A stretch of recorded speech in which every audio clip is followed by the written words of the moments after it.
ایک بزرگ تھے، وہ دریا کنارے وضو کر رہے تھے۔ ایک بچھو تھا جو ایک لکڑی پر تیرتا ہوا، کبھی پانی کے ہچکولوں سے وہ ڈوبتا بھی اور کبھی لکڑی کو تھام لیتا، یوں پانی کے بہاؤ پہ جا رہا تھا۔ تو ان بزرگوں نے دیکھا تو ہاتھ ڈال کر کے اس کو نکالنا چاہا، تو اس نے اپنی فطرت کے مطابق ان کے ہاتھ پہ ڈنگ مار دیا۔ درد کی شدت سے ہاتھ جھٹکا تو وہ گر گیا، تو پھر ڈوبنے لگا تو پھر پکڑا اور پھر اس نے ڈنگ لگا دیا۔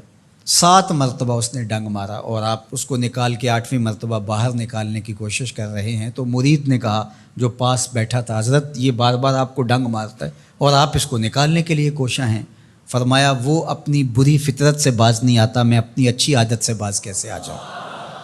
تو لوگوں کے ساتھ رویہ اچھا رکھے، وہ جو بھی رویہ رکھے۔ ہم کہتے ہیں کوئی اینٹ اٹھائے گا تو ہم آگے سے پتھر اٹھائیں گے، تو یہ کیا کمال ہوا؟ لوگ کہتے ہیں تم 1 قدم پیچھے ہٹو گے، میں 10 قدم پیچھے ہٹوں گا، تو یہ کیا کمال ہوا؟ تم کہو میاں تم جتنے مرضی قدم پیچھے ہٹو، میں بھاگ کے تمہارا دامن پکڑ لوں گا، تمہیں جانے نہیں دوں گا، ایک دن تجھ کو بھی جیت لوں گا محبت کے زور پہ۔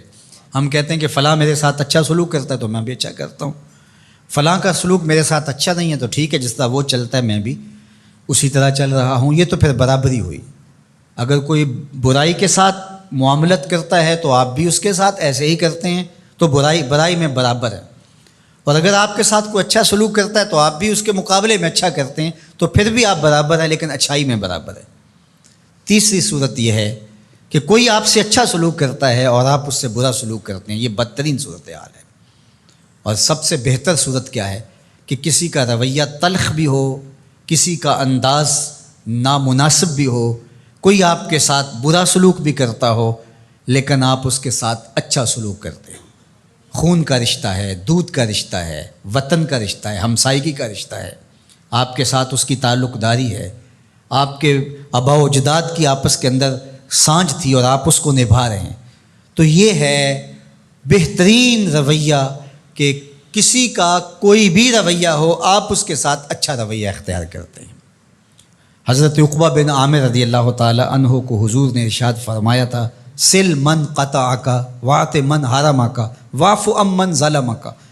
اے عقبہ بن عامر، جو تجھ سے تعلق توڑے تو اس سے تعلق جوڑ، جو تجھے محروم رکھے تو اس کی جھولیاں بھر دے، اور جو تیرے پہ زیادتی کرے تو اس کو معاف کر دے، اس سے درگزر فرما۔ یہ بہترین کردار ہے جس سے ایک اچھا ستھرا پاکیزہ اور مناسب معاشرہ ترتیب پاتا ہے اور ترکیب پاتا ہے۔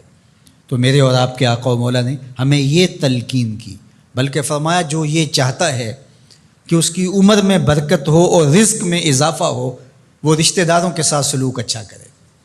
یہ راز ہے عمر میں برکت کا اور رزق میں اضافے کا۔ رشتہ داروں کے ساتھ اگر سلوک اچھا کرو گے تو تمہاری عمر میں بھی برکت ہوگی، تمہارے رزق میں بھی برکت ہوگی۔ تو ہمیں یہ تلقین کی گئی۔ رشتہ دار تو دودھ یا خون کی سانجھ سے رشتہ دار بنتے ہیں، کوئی عام انسان بھی ہو، ہمیں تو ان کے ساتھ بھی اچھا رویہ اختیار کرنے کی تلقین کی گئی۔ حتیٰ کہ آپ کے دین پر نہ بھی ہو تو آپ کی ہمسائیگی میں بستا ہے، مستامن ہے، ذمی ہے، تو اس کے ساتھ آپ کا سلوک اچھا ہوگا۔ آپ کا دین آپ کو یہ سکھاتا ہے۔ شیخ سعدی بولے، شنیدم کے مردان راہ خدا، دلے دشمنا ہم نہ کردن تنگ، تو را کہ میسر شود ای مقام، کہ با دوستانت خلاف است و جنگ۔ میں نے سنا ہے کہ جو اللہ کے بندے ہیں وہ تو دشمنوں کا دل بھی نہیں دکھاتے۔ تجھے تصوف کے مراتب رفیع کیسے نصیب ہو سکتے ہیں؟ تو اپنوں سے جنگ چھیڑ کے بیٹھا ہے، تو اپنوں کے گریبان پھاڑ رہا ہے، اپنوں کی پگڑیاں نوچ رہا ہے، اور تو اپنی رشتہ داریوں کو توڑ رہا ہے، تو اپنے ہم منصبوں کے ساتھ الجھاؤ میں مبتلا ہے، اپنے ہم مسلکوں ہم مشربوں کے ساتھ تیرا الجھاؤ چل رہا ہے، تیری لڑائی چل رہی ہے۔ تجھے کیسے مرتبہ اور باطن کا نور اور اندر کا اجالا نصیب ہوگا؟ جو اللہ کے بندے ہیں وہ تو دشمنوں کا بھی دل نہیں دکھاتے۔ انسان تو انسان رہے، وہ تو جانوروں کے ساتھ بھی رویہ اچھا رکھتے ہیں کہ یہ اللہ کی مخلوق ہے۔ مخلوق ہونے کے ناطے سے الخلق و عیال اللہ، تمام مخلوق اللہ کا کنبہ ہے، اور اس کے ساتھ اس نے سلوک، ان کا کچھ بھی رویہ ہو۔ حضور کے غلام اور اسلامی معاشرہ، اس میں یہ کس طرح چیزیں پنپ سکتی ہیں کہ ہم نفرتوں کو فروغ دیں اور کہیں کہ نہیں ہم ایسے کر دیں گے، اس نے میری طرف یوں دیکھا ہی کیوں ہے، لہٰذا میں تو اب اس سے ساری زندگی ہم کلام ہی نہیں ہوں گا۔ تو رویوں کی خوبصورتی اور صلہ رحمی یہ ہمارے دین نے ہمیں سکھائی۔